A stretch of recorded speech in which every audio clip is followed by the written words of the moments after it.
Masquerade. For Murder. The new Mike Shane novelette by Brett Halliday. The lettering on the front doors of the sedan read, Sheriff's Department, Masquerade. For Murder. The new Mike Shane novelette by Brett Halliday. The lettering on the front doors of the sedan read, Sheriff's Department, Orleans County, Louisiana. The car was headed north and had just reached the outskirts of New Orleans. 3 men were in the car. The fat deputy in the rear seat had his left wrist handcuffed to a lean, hollow-cheeked man with smoldering gray eyes. The deputy driving the car kept one eye on the road, the other on the rear-view mirror, which was focused so that it reflected the image of the hollow-cheeked man instead of the rear window. The prisoner said to his fat seat companion, "How about unlocking these cuffs until we get to the hospital?" The fat man merely shook his head. "You guys are being awfully careful," the prisoner said contemptuously.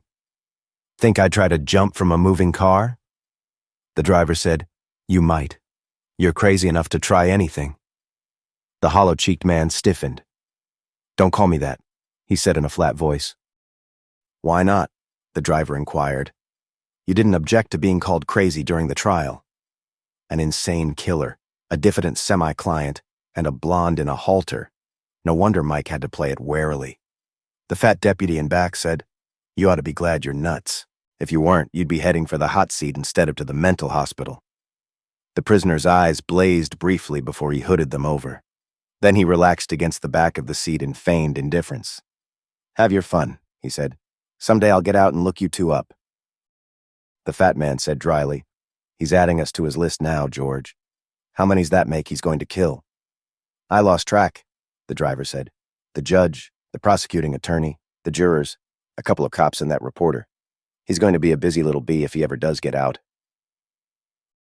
The prisoner's lips curled in a bleak smile.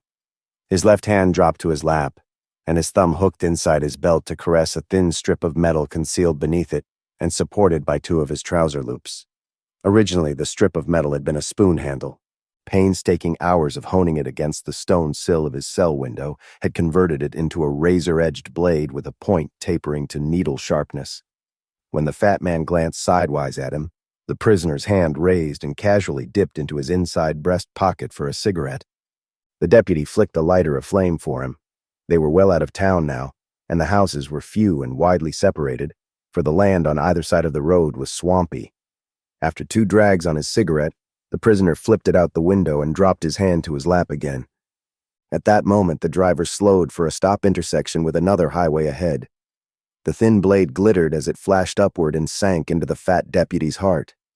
He emitted a surprised grunt and pitched forward, his head striking the back of the front seat. The driver had just braked the car to a full stop at the intersection. He had not caught the flash of the blade in the rearview mirror, but he felt the jar of his partner's head striking the seat back behind him. He twisted his head over his shoulder. The blade flashed out again. A thin red streak appeared across the driver's throat. His head still twisted over his shoulder. He gaped backward without understanding as the streak slowly opened like a wide second mouth, and blood began to gush from it. His head swiveled forward and his hands left the wheel. He made a gurgling noise and fell sideways with the impetus of a leaden weight. 2 cars passed from the opposite direction, while the hollow-cheeked man was fishing the handcuff key from the fat deputy's pocket and unlocking the cuffs. Neither driver gave the sheriff's department car more than a casual glance. No cars came from the other direction until after the lean man had climbed into the front seat, had driven 100 feet beyond the intersection, and had pulled the car over on the shoulder. A slight breeze had arisen, ruffling the killer's hair. The car was barely off the road when a whole line of traffic came from behind. Neither slain deputy could be seen from the passing cars, as the man in back had tumbled to the floor and the one in front had only his head resting on the seat. The lean man patiently waited until no cars were in sight from either direction. Then he rounded the car and dragged both dead men out. Wiping his thin blade on the coat of the fat man, he replaced it under his belt. He thrust both deputies' guns into coat pockets. Stripping the bills from their wallets, he pocketed the currency and tossed the wallets into the water-filled ditch alongside the road. Then, one at a time, and with the muscular ease of an extremely strong man, he heaved the bodies into the ditch. The muddy water was only about 2 feet deep, and though both bodies sank to the bottom, the skirts of their coats billowed upward to float on top. But even as the lean man watched, the cloth became water-soaked and sank. When the lean man climbed back into the car, he carefully avoided the bloodstains on the front seat by squeezing as far left as he could get. Another spurt of traffic came along from both directions, but no one paid any attention to the parked sheriff's department car. Eventually, when the road was clear both ways, the lean man made a U-turn and drove back toward New Orleans. The sun was just beginning to set. Glancing westward, the hollow-cheeked man estimated that it would be dark in another hour. He could be to his brother's house by then, he told himself, and away again in changed clothes before anyone began to worry about the failure of the deputies and their charge to arrive at the state mental hospital. Then he frowned. Could he trust Cran not to inform the police that he'd been to his home for a change of clothing? His older brother had stood by him at the trial, but that didn't mean he wasn't law-abiding and might not consider his duty to society more important than ties of blood. Momentarily, he considered making sure there would be no report of his visit to Cran, then shamefacedly rejected the thought. Only a madman would contemplate killing his own brother. And they were all wrong, he assured himself. The police, his defense attorney, the newspapers, the Sanity Commission. The law had adjudged him criminally insane, but he knew better. He was as normal as anyone. 2. Michael Shane strode into his Flager Street office, jerked off his hat, mussing up his coarse red hair, and tossed it onto the hook of the closed tree near the door. Lucy Hamilton looked up from her typewriter beyond the low wooden railing dividing the anteroom. "Good morning, Michael," she said musically. Crossing to the railing, the rangy detective reached across and affectionately rumpled his secretary's brown hair. "Morning, Angel. Anything important?" Lucy refused to be flustered. "A telegram, Michael." She held it out to him. The wire was flustered. The wire was from New Orleans. It read, "Arrive Miami by plane 9 a.m., Monday, May 4th. Urgent, I see you at once. Will be at your office at 10. It was signed Crandall Reese." Shane glanced at the wall calendar, which said May 4th. Then he glanced at his wristwatch, which said 9:45. "Not much advance notice," he grunted. "Who the devil is Crandall Reese?" "I called Tim Rourke at the Daily News to see if he knew," Lucy said. "Remember the news item a few days ago about a maniac murdering 2 deputies just outside of New Orleans and escaping from custody?" The redhead frowned as he thoughtfully tugged at his left earlobe. "The guy's name was Reese too, wasn't it? They were transporting him to the Louisiana State Hospital for the criminally insane. I only scanned the item, but, as I remember it, he'd been convicted of the grudge murder of some druggist." He thought for a moment. "Herbert Reese. Is this Crandall Reese some relation?" Lucy nodded. Tim checked the backwire service copy and found mention of an older brother named Crandall.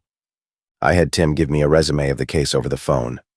The news only published a sketchy version of it, because it wasn't of local interest, but all the details were in the wire service report. I typed up what Tim told me." Lucy handed him 2 neatly typewritten sheets. Shane carried them into his private office, sank behind his desk, and looked them over. Lucy had cut the report to bare essentials. It read, "Early in April, Herbert Reese, age 34, a payroll clerk for the Wayland Plastics Company of New Orleans, was tried and convicted in Orleans County, Louisiana, of the first-degree murder of a pharmacist named Norman Schweier. The only apparent motive was revenge for the druggist's refusal to refund money on some patent medicine Reese claimed didn't live up to its advertisement. During the police investigation, it was fairly well established that Reese had previously killed at least 2 other persons for similar minor reasons. He was tried only for Schweier's murder, however. After the trial, and before sentencing, a sanity hearing was held. Reese was found to be a hopeless schizophrenic with a deep-seated persecution complex. At the trial, he twice went berserk and threatened to kill the judge, the prosecuting attorney, 2 testifying police officers, and a reporter who suggested in print that he was insane. As a result of the hearing, the court on April 30th committed him for an indefinite period to the state hospital for the criminally insane, with the stipulation that if he were ever declared sane at some future time, he could be resentenced either to prison or execution. On last Friday, May 1st, Deputy Sheriffs Clay Fenner and George Mason were transporting Reese to the state hospital in a sheriff's department car. The car never arrived, and 24 hours later both deputies were found dead in a drainage ditch north of New Orleans. One had been stabbed through the heart by some sharp, pointed instrument. The other had his throat cut. Both deputies' guns were missing. Even before discovery of bodies, the blood-stained car was found abandoned in New Orleans, a block from the home of Reese's older brother, Crandall Reese. Crandall, who lives alone, reported to police that he was away from home all that evening. His rear door had been forced and some of his clothing was missing. Police theorized that Herbert Reese was the burglar, and that he changed clothing at his brother's house in order to confuse his broadcast description. He is still at large. Nothing in the wire service report suggests what Crandall Reese might want with you. Shane had barely finished absorbing Lucy's resume of the case when she buzzed him to announce that Crandall Reese had arrived. He told her to bring the man in. The man Lucy escorted into the private office was in his mid-30s, leanly built, with a thin face and clear gray eyes. The handclasp he offered the detective was firm. Dismissing Lucy, Shane waved his visitor to a chair and remarked, "You're lucky you caught me in, mister. Reese, I got your wire only a few minutes ago." "I sent it from the New Orleans airport," Reese apologized. "And these days planes are nearly as fast as telegrams. It was a last-minute thought to wire you at all. At first, I was just going to look up some private detective when I got here. Then I remembered reading your name in the papers and sent off a wire. Not knowing your address, I just addressed it to Michael Shane, Miami, Florida. It's a tribute to your reputation that it was delivered at all." The redhead merely grunted. "I suppose you've guessed why I'm here, Mr. Shane?" The detective shook his head. "I know who you are, but I haven't the faintest idea what you want." Reese looked surprised, then thoughtful. "No, of course you wouldn't.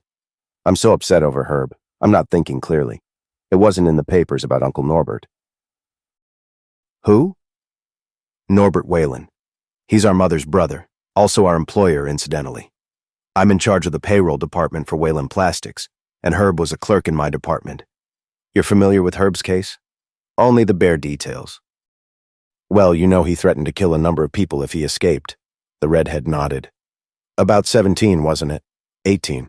In court, he only sounded off about the judge, the prosecuting attorney, the arresting officers, and a reporter he thought had slandered him. But I used to visit him in his cell. He told me the first one on his list was Uncle Norbert. It was Uncle Norbert who tipped off the police about Herb's grudge against Schweier, you see. All the others are under heavy police guard since Herb's escape. But they don't know Uncle Norbert is on the list." Shane said sharply, "You never reported the threat?" Reese flushed. "It never occurred to me that Herb could escape. There'd been so much horrible publicity I didn't want to stir up anymore." "Didn't you report it even after he did escape?" Reese's flush deepened. "I told you I haven't been thinking clearly. All during the weekend I've been under police interrogation, listing Herb's friends, guessing where he might hide out. I've been so upset I never thought of the threat until last night. And the moment I did, I phoned for a plane reservation." Shane frowned. "What do you expect to accomplish here?" "I suggest you make a long-distance call to the New Orleans police right now and arrange police protection for your uncle." "That would be quite useless," Reese said, the trace of a bitter smile appearing on his lips and vanishing almost instantly. "Uncle Norbert is vacationing in Miami. He has a beach cottage here, and Herb knows where it is. We've both been guests there many times." Reese went on to inform Shane that Norbert Whalen's beach cottage was on the very edge of Miami in the direction of Miami Beach. He offered to show Mike Shane where it was. Shane studied the man broodingly. "Before we concern ourselves about the location, just what is it you want me to do for you?" "Why, keep my brother from murdering our uncle, of course." The detective shook his head. "I'm no professional bodyguard. If you want someone to follow your uncle around 24 hours a day, I'm afraid you've come to the wrong place. This is something the police can handle much more efficiently than a private detective. They can assign your uncle an around-the-clock guard.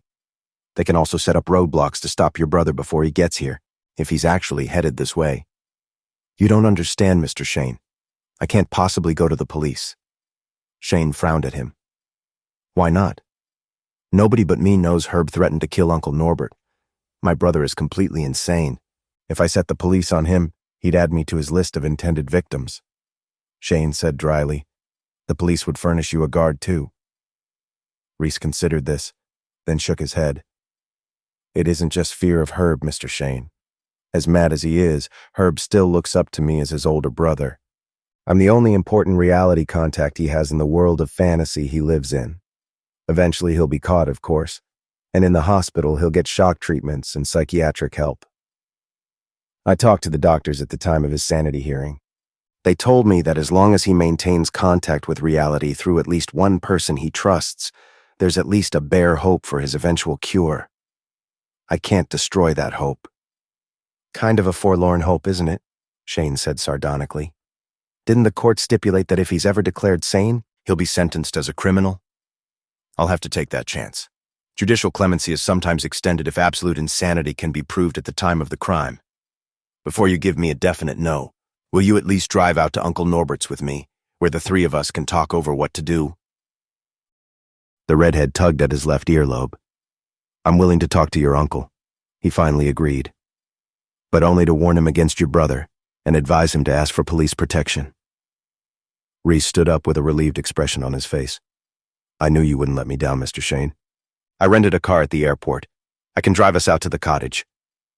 But Shane preferred to drive his own car. They left the rented one parked in front of the office. To 3. It was only about a 15-minute drive to Norbert Whalen's beach cottage. The place was on the edge of the city, just inside the city limits, a neat 3-room frame cottage on a stretch of white sand beach. There was no answer when they knocked on the door. After waiting a few moments, Shane tried the knob, found the door unlocked, and walked in. Reese came in behind him.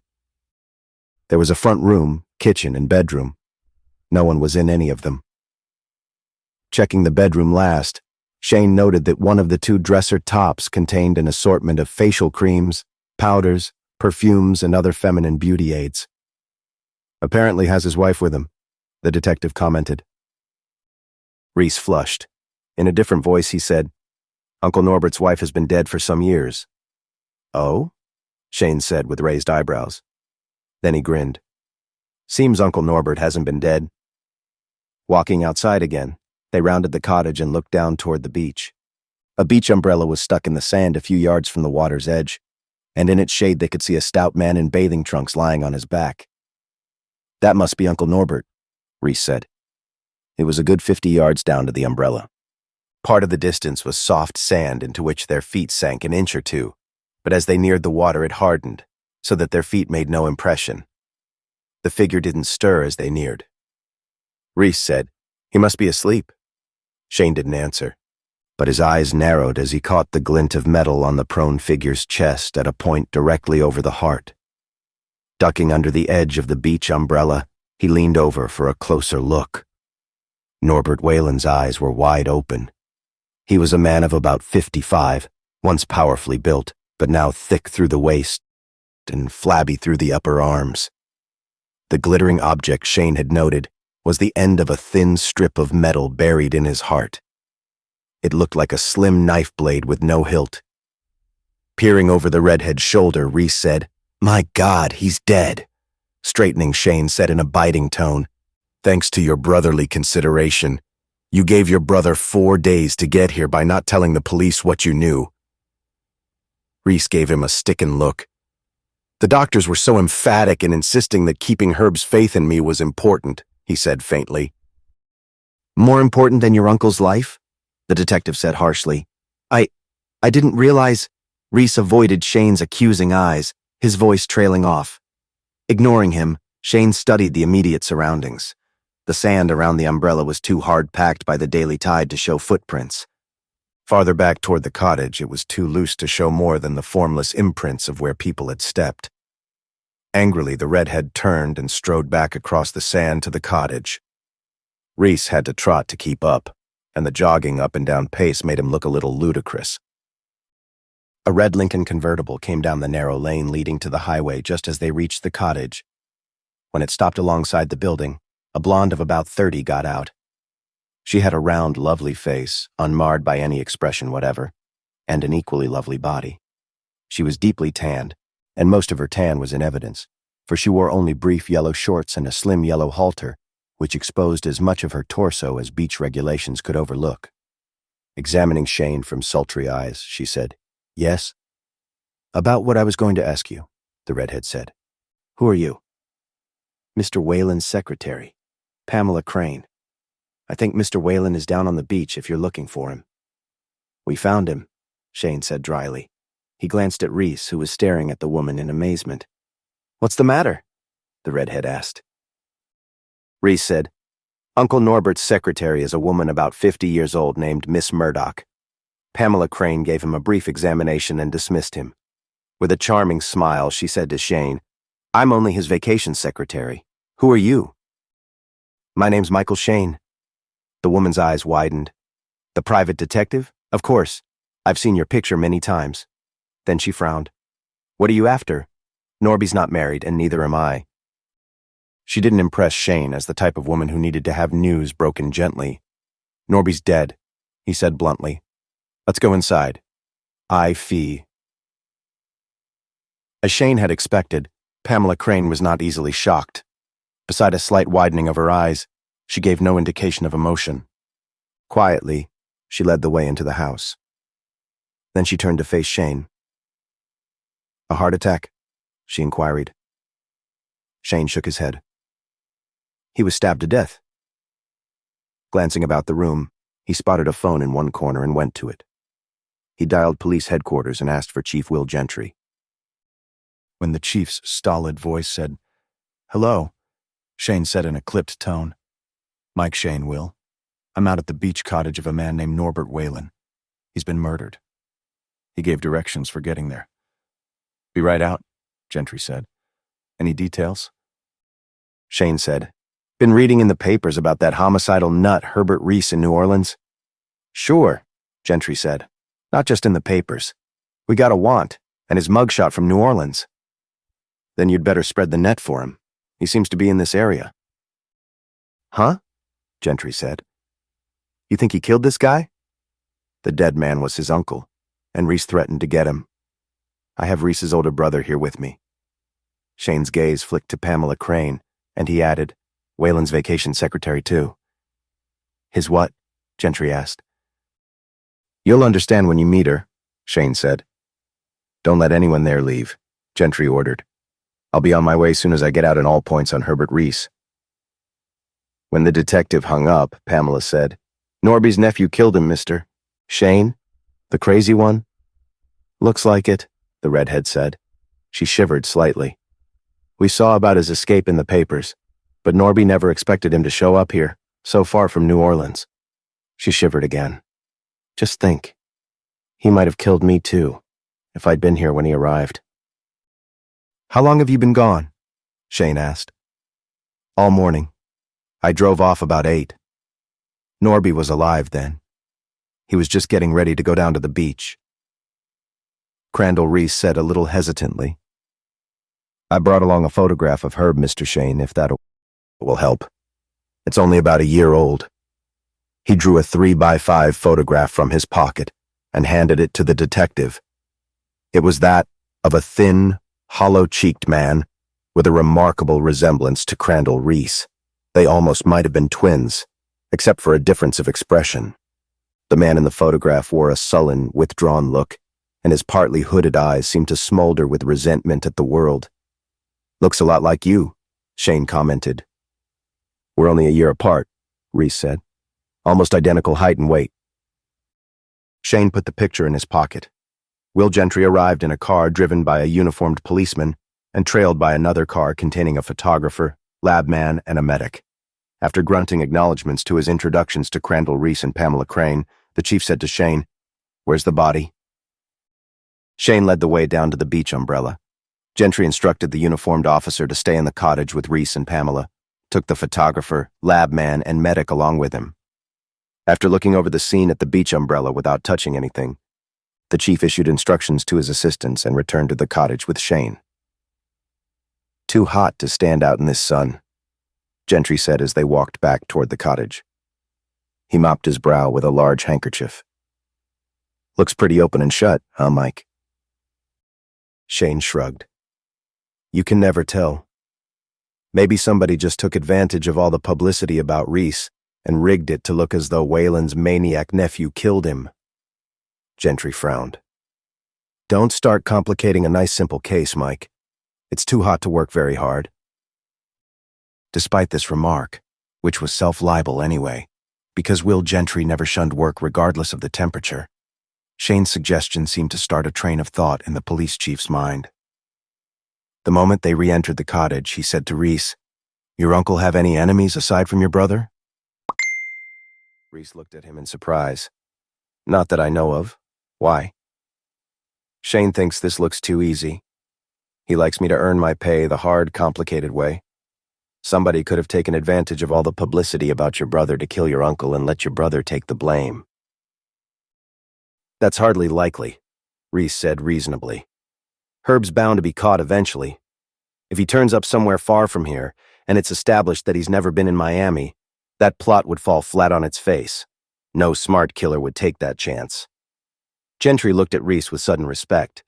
What he said was both sensible and logical. The chief turned his attention to Pamela. "What were you to the deceased?" he asked. "His secretary." She glanced at Reese and amended, "Just his part-time secretary, when he was on vacations." Gentry grunted. Walking to the bedroom door, he glanced around the room and noted the feminine articles on one dresser. With an understanding nod, he turned to look at the girl again. "You a local girl?" "I live in Miami Beach. Mr. Whalen hired me for a week or two whenever he came down here." "Uh-huh," Gentry said. "Account for your movements this morning?" "I left the house at 8. When I returned, Mr. Shane and Mr. Reese were here." "Where were you?" "Downtown shopping." Chief Gentry ran his eyes over her scanty attire. "In that outfit?" The question left her unperturbed, but it made her look thoughtful. "I guess it doesn't matter now that Norby's dead," she decided. "My regular boyfriend, when Norby wasn't around, has a cottage over on Miami Beach. Usually I ran over there when Norby thought I was shopping." "You were there today?" She nodded. "All morning." "Who's this boyfriend?" "Gerald Town. He's in the telephone book. He lives in the cottage year-round." Gentry grunted and glanced at Shane in tacit inquiry as to whether the redhead had any questions. Shane said to Reese, "Your uncle had no enemies at all aside from your brother. Everybody liked him." "Yes, as a matter of fact. He was widely respected in New Orleans. He did a lot of philanthropic work." "Oh?" Shane said. "Had money, eh?" "Whalen Plastics is a pretty big firm, and he was president. I'd guess he'll leave $1 million or $2. To whom?" Reese looked a little startled. After considering the question, he said slowly, "Why, at least part of it to me and Herb, I suppose. There aren't any other relatives. His wife is dead and my mother died 2 years ago. Probably he left most of his money to charity, though. He was the sort of man who would." There was no bitterness in his tone. It was merely a matter-of-fact statement. "You don't know the actual terms of his will?" Shane probed. Reese shook his head. "He never mentioned it, and I never asked. I've never been much concerned about money. I have a good job and simple tastes." Pamela said calmly, "He had me in his will for $25,000. Everyone turned to look at her. After some silence, Reese asked, "Why?" "Because he liked me," she said with raised brows. Gentry glanced at Shane. The redhead shrugged with amusement. Shane pulled from his pocket the 3x5 photograph Reese had given him and handed it to Will Gentry. He said, "Reese brought this along. It's about a year old. Any better than the mugshot New Orleans sent you?" Chief Gentry examined it critically. "He looks a little more human here. Mugshots aren't very flattering." He glanced at Reese. "You better carry plenty of identification, mister. We've got an all points out on your brother. And you look enough like him to get yourself stopped by every police officer you meet." Pamela walked over to the chief's side and looked at the picture. Then she looked up at Reese, back at the picture again, then at Reese a second time. "You and Herbert twins?" she asked. "I'm a year older," he told her. "We look more alike in pictures than we do in real life. If it wasn't for your difference expressions, I'd swear it was your picture," she said. She looked at it again. "I see another difference now. He parts his hair on the other side." Gentry dropped the picture in his pocket as the medic came in. slamming the screen door behind him. "Hot," the doctor said, mopping his brow. "I can't be very explicit about the time of death, Chief. This heat kept the body temperature from falling. Dead not less than an hour or more than 4 is as close as I can pin it." Gentry looked at his watch. 11:30. He looked at Pamela. "Then he could have been dead before 8 this morning." "Hey," she said, "don't get any ideas. With a maniac running around. Why are you looking at me?" Shane said, "He's probably thinking of your $25,000 inheritance." She made a face at the redhead.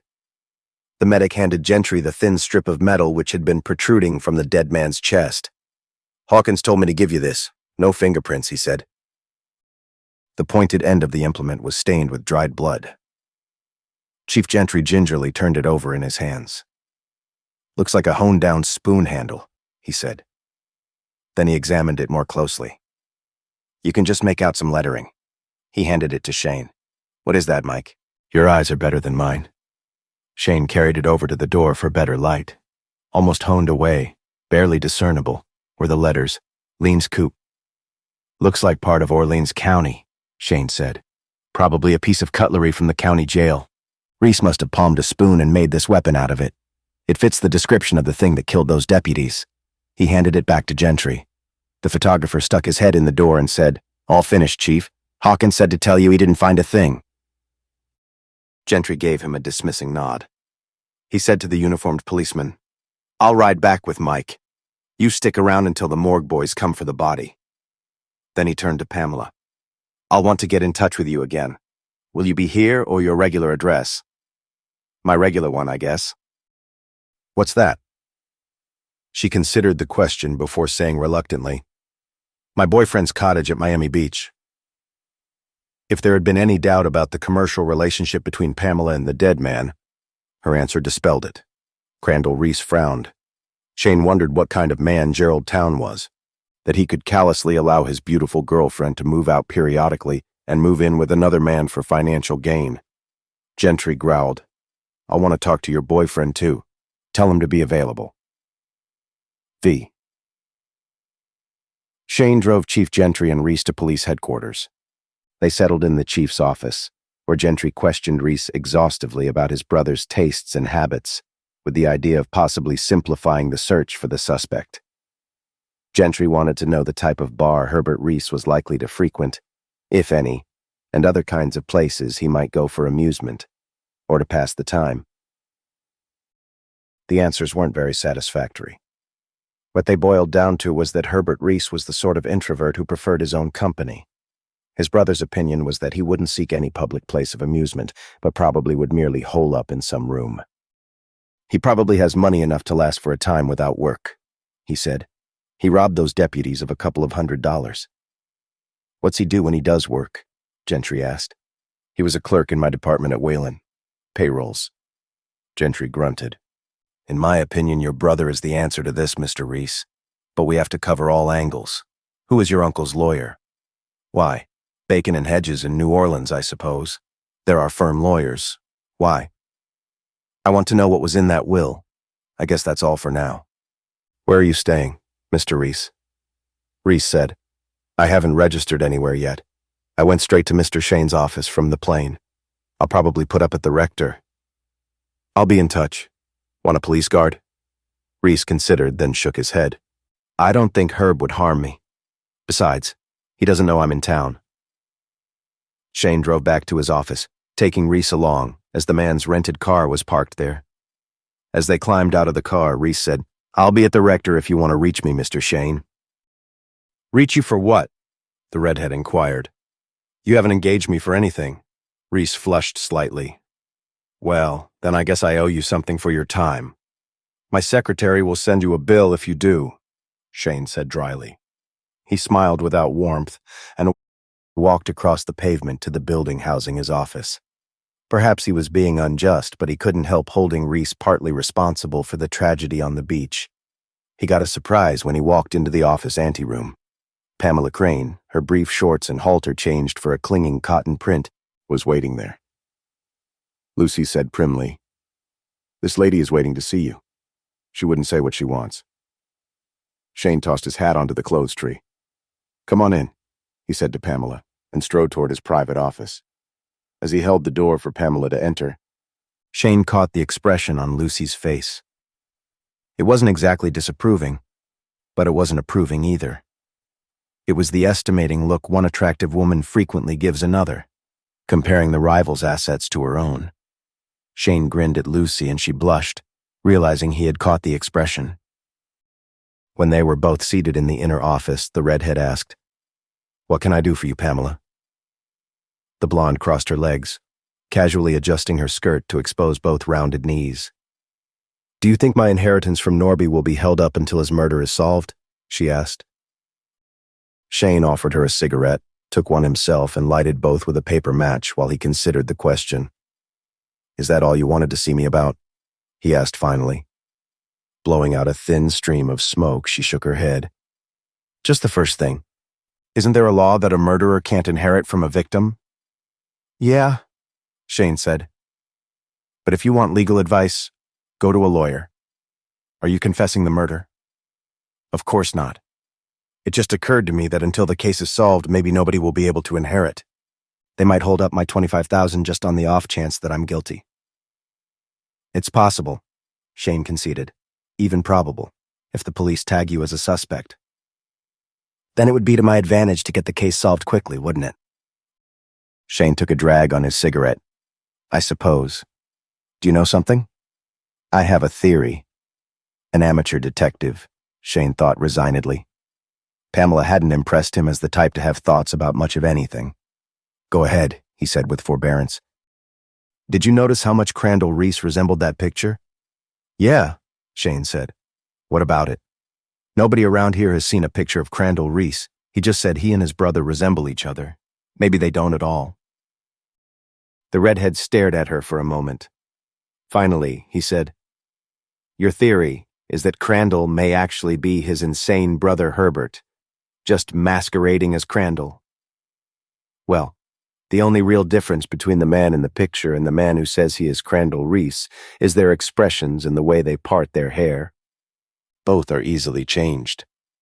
How do we know the crazy one didn't murder his brother and adopt his identity? As Crandall, he could move about freely without being bothered by the police. I thought it all out when I was comparing the man who says he is Crandall to the photograph." Shane took a final drag of his cigarette and punched it out in his desk ashtray. With a grin of amusement, he said, "You didn't think far enough. What would be his purpose?" "Why, I told you. As Crandall, he could move about freely." Shane's grin widened. "Let's assume you're right and see where it takes us. So far as we know, Herb Reese's sole motive in killing his uncle was psychotic revenge. Right?" Pamela nodded. "When Crandall arrived at my office, Norbert Whalen was already dead. Assuming that Crandall is really Herbert and had already killed his uncle, why would he come to see me? With his purpose accomplished, why bother with an elaborate and dangerous masquerade? Why not just disappear?" Pamela frowned over this. Reaching across the desk, she punched out her cigarette. "Well, he's a nut," she said dubiously. "Crazy people don't need logical reasons to do things. Even maniacs have a peculiar logic of their own. I can see where Herbert might undertake such a fantastic masquerade to gain access to his victim. But by the farthest stretch of imagination, I can't see any reason for him to start the masquerade after his uncle was dead." Pamela's lovely lips pursed in a pout. "It does seem a little silly when you put it that way," she admitted reluctantly. "And it was such a nice theory." "Is that all you wanted?" Shane asked pointedly. She glanced at a jeweled wristwatch, then gave him a provocative smile.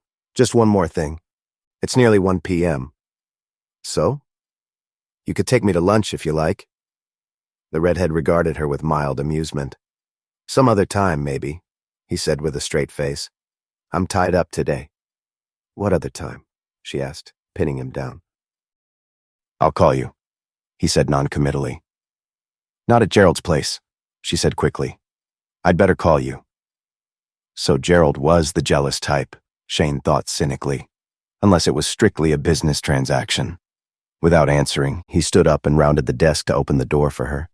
She gave him an intimate smile as she went past and said, "Tomorrow maybe, Michael?"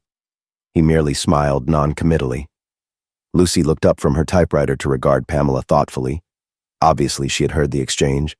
Lucy's brown eyes followed the blonde's undulating hips as she crossed the anteroom. As the woman went out, Lucy looked back at Shane and smiled brightly. "She's very feminine," she said. Shane walked forward, leaned over the wooden railing, tipped up Lucy's chin with one hand, and planted a kiss on the end of her nose. "So are you, Angel. How'd you like to be taken to lunch?" Lucy colored clear to her neckline. "I'd like it fine, Michael," she said a little breathlessly. All during lunch, Pamela's odd theory kept running through the redhead's mind. Preposterous as it was, he couldn't shake it. He went over his own arguments again, and they were just as logical as when he had presented them to Pamela. Nevertheless, after lunch he decided to stop the nagging thought that just possibly her ridiculous theory might be right by doing some checking. Shane had spent much time in New Orleans in the past, and had nearly as many contacts there as he did in Miami. He made a long-distance phone call to a reporter friend named David Grady. "I need some information, Dave," he told the reporter. "Sure, Mike. What's up?" "We think your homicidal maniac Herb Reese is in Miami and has murdered an uncle of his here." This brought an excited series of questions from Grady, who had to have the whole story before he was ready to listen to what Shane wanted. When the detective had filled him in on the details, Grady finally said, "Okay, Mike, now what did you want?" "First, can you get me a description and a photograph of Crandall Reese and mail it to me airmail?" "Sure, Mike. Want any background on him too?" "It wouldn't hurt," Shane said. "Find out what you can. Also find out if by any chance Crandall Reese is still in New Orleans. And if he isn't, does anyone know where he is?" "Will do. That all?" "All for now. Can you get right on it?" "I'll get it in the mail this afternoon. You should have it tomorrow." "Fine," Shane said. "Thanks, Dave." "Glad to be of help," Grady said. When Shane hung up, he sat musing for a moment. He was still sure that Pamela's theory was preposterous, but he was glad that he had made the call, so that the last small nagging doubt could be allayed when Dave Grady's letter arrived the next day. 6. The evening papers carried the full story of the murder. Apparently, Chief Gentry had withheld the information that Crandall Reese was in town, probably for fear that the insane killer might strike again, for there was no mention of Crandall. Shane got full credit for discovering the body, the news item stating that he had gone to the cottage on a confidential tip that Herbert Reese might try to murder his uncle. Gentry was quoted as saying that an all-out search for the deranged killer was underway. At 2 a.m., Shane was sound asleep in his apartment when his front door buzzer sounded. Switching on his bed lamp, he glanced at his watch, then irritably climbed out of bed. The buzzer sounded again while he was pulling on a robe and slippers. Padding across the front room, he switched on a lamp en route to the door. The buzzer impatiently sounded again. Unlocking the door, Shane angrily jerked it open. The hall lights had been switched off, so that he saw the figure in the doorway only by the dim light of the lamp across the room behind him. At first he thought it was Crandall Reese. Instantly he sensed a subtle difference in appearance, though. The visitor's cheeks seemed more hollow, and there was something different about his hair. He wore a different expression, too. Crandall Reese tended to look almost diffident most of the time. This man's eyes smoldered with the fire of madness. The difference penetrated, and Shane reacted in a split second. As light glinted from a rising gun barrel, the redhead threw himself sidewise to one side of the door. The gun roared and flame cut the air where Shane had stood an instant before. Shane rolled as the gun went off again, the bullet striking the floor where he had first dropped. Bouncing to one knee, the detective swept a heavy glass ashtray from an end table and hurled it at the man in the doorway in the same movement. The man ducked in time to let the tray hurtle over his head and shatter against the wall on the far side of the hall. But the movement destroyed his aim. His next bullet plunked into the wall yards from Shane. Shane got both feet beneath him to make a flying tackle beneath the gun. But before he could launch himself, the intruder turned and raced down the hall.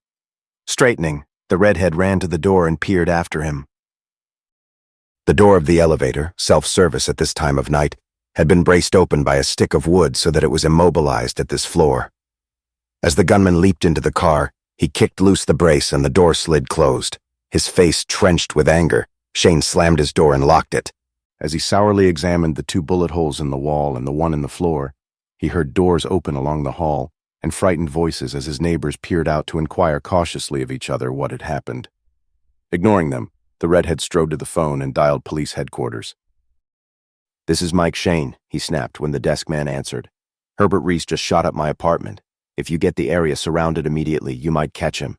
He's probably heading out the building's front door about now." The desk man wanted details, but Shane cut him off. "Get on it," he growled. "I'll phone Gentry's home and give him the details." Will Gentry didn't sound pleased to be awakened at that time of night. "Yeah?" he inquired grumpily. "Mike, Will, Herb Reese was just here with a gun and tried to kill me." Gentry came wide awake. "What was that?" The redhead repeated the statement, then added, "I thought it was Crandall Reese when I opened the door. They are enough alike to be twins." Then it registered on me that his hair was parted on the opposite side and his cheeks were thinner. Also, he had the look of a maniac, a wild-eyed, homicidal look.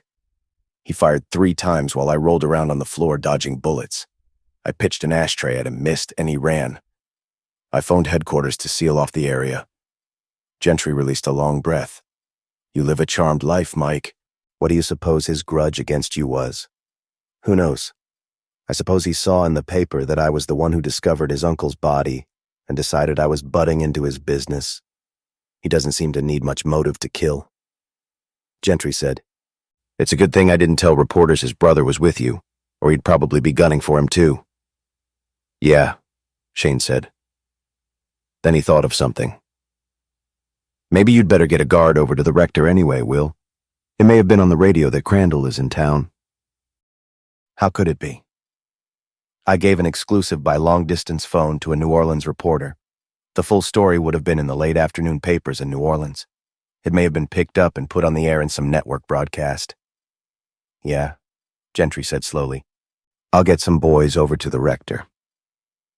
When the redhead rang off, he went to the kitchen and fixed himself a tall glass of ice water. Then he poured 3 ounces of cognac into another glass, carried both to the front room, and set them on the low cocktail table in front of the sofa. He lit a cigarette, took a sip of cognac, and chased it with ice water.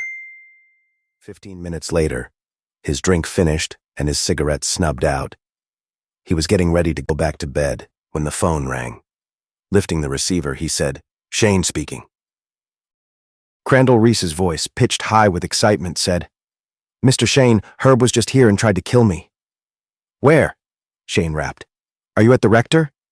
"Yes, room 304. Are you all right?" "Yes, I didn't let him in. When he knocked on the door, I asked who it was. He said Herb, and I asked what he wanted. He said, 'Open up. We've a score to settle.' His voice sounded so crazy. I knew he meant to kill me, so I wouldn't unlock the door. He fired right through it, 3 times. The bullets missed me by inches. Then I heard him run off." "You're sure he's gone?" "Pretty sure. I can hear people gabbling in the hall about the shooting. I'm not going to open the door to make sure." "You call the police?" "I haven't called anyone but you. It just happened." "Better call them," Shane advised. "They'll want to start checking the area at once. Incidentally, there are cops already on the way over there. Your brother was here gunning for me less than a half hour ago, and Gentry decided to give you a guard." "You think Herb might come back?" Reese asked timidly. "How would I know?" Shane snapped. "Just in case, keep your door locked until I get there. I'm coming over." It was only about a 5-minute drive from Shane's apartment hotel to the hotel rector. Shane dressed quickly and arrived 15 minutes after his phone conversation with Reese. He reached the hotel's main entrance simultaneously with a lean, sad-faced plainclothes officer he knew slightly. "Hello, Gordon," the redhead said. "You hear about the shooting?" "What shooting?" Gordon asked. "They called me out of bed at home to come over and stand guard over some guy named Reese."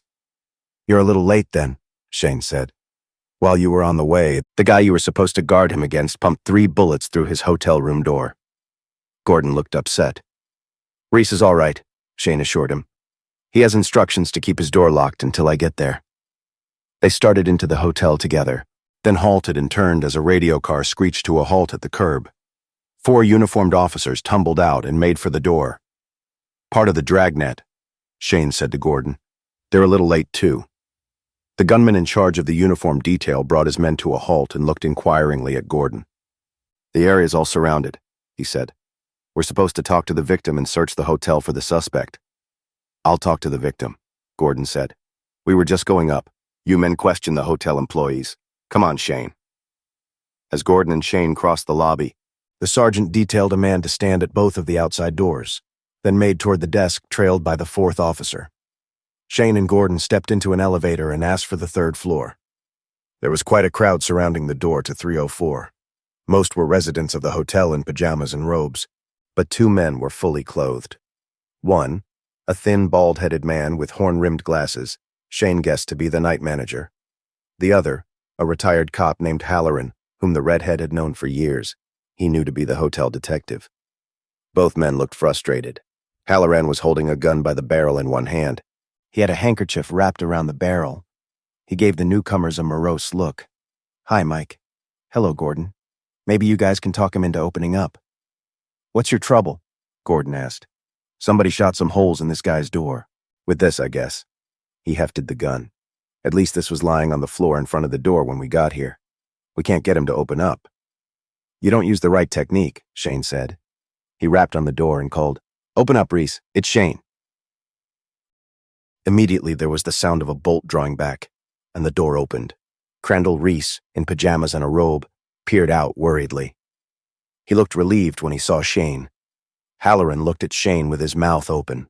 Shane walked into the room. Gordon lifted the pistol from the hotel detective's hand by the handkerchief-protected barrel and followed. Over his shoulder, he said, "We'll take over now, Halloran. Better clear these people out of the hall." He pulled the door shut behind him. "Who's this man?" Reese asked, looking at Gordon. "Sergeant Gordon," Shane said. "Your police guard." The redhead turned to examine the door. There were 3 splintered holes in it at waist level. Directly across the room, a shattered window showed where the bullets had ended up. "Where were you when he fired?" Shane asked Reese. "Right at the edge of the door. It's a miracle he missed. He must have gone totally insane." "Hasn't he been all along?" Shane asked dryly. Gordon was examining the gun. "Police 38, he remarked. "Probably one of the two he took from those deputies," Shane said. "I suppose he dropped it because it was empty. He took 3 shots at me earlier. He still has a fully loaded one, though." Gordon said, "We'll wire the serial number to New Orleans. Should have an answer by morning." Then he looked at his watch. "It's already morning, 2:40 a.m. A tap came at the door, and Shane opened it. It was Halloran. The hall behind him was not empty. "Anything I can do to help Mike?" the hotel detective asked. "Yeah," Shane said. "Did any of these people standing around see the gunman?" Halloran shook his head. "We figured he ducked into the fire exit just up the hall." He pointed right, and Shane stuck his head out the door to look at a fire door only a few yards away. "We've talked to all employees, and nobody remembers seeing anyone suspicious looking either come in or go out. Of course, that doesn't mean much. A dozen gunmen could walk across the lobby and nobody'd pay any attention if they moved without too much haste and didn't look around furtively. We think we know who the gunman was," Shane said. "Thanks, Halloran." As the hotel detective moved away, Shane turned to Gordon. "Looks like things are under control here. I'm going back home to bed. Better get that wire off if you expect a reply by morning." "I'll phone the serial number into headquarters right away," Gordon said. "And don't worry about Reese. I'll have the management set up a cot and sleep right in here." As Shane moved down the hall toward the elevator, the uniformed sergeant in charge of the search detail got off of it. "Any luck?" Shane asked him. The sergeant shook his head. "Nobody saw nothing. I'm having this Herbert Reese's mugshot sent over to show the employees. Not that it'll do any good to find out somebody saw him. He sure as hell ain't around now." Shane moved on into the elevator. 15 minutes later, he was back in bed and asleep. At 10 the next morning, Shane walked into Chief Will Gentry's office. The chief's beefy face was morose as he studied a report before him. "Bad news, Will?" the redhead asked, dropping into a chair and lighting a cigarette. Gentry shook his head. "Just not good news. It's nothing. This Herbert Reese is a ghost. Nobody saw him enter or leave your apartment hotel. Nobody saw him enter or leave the rector. We've shaken down practically every rooming house, motel, and hotel in town, and no one of his description has been holed up in any of them." "Get anything from the gun?" Shane asked. "No fingerprints. Got a kickback from New Orleans on the serial number. It was one of the guns taken from those murdered deputies, all right." Shane said musingly. I guess that establishes that it really was Herb Reese then. Gentry's curiously rumpled eyelids raised from their habitual droop. You had some doubts about it? Not really, Shane said. He leaned forward to knock ashes from his cigarette. Just a passing thought. Any other developments? The New Orleans police got in touch with Whalen's law firm for us. As Crandall Reese guessed, Whalen left most of his money to charity. Crandall and Herbert were left $100,000 each, though of course Herbert will never see his share.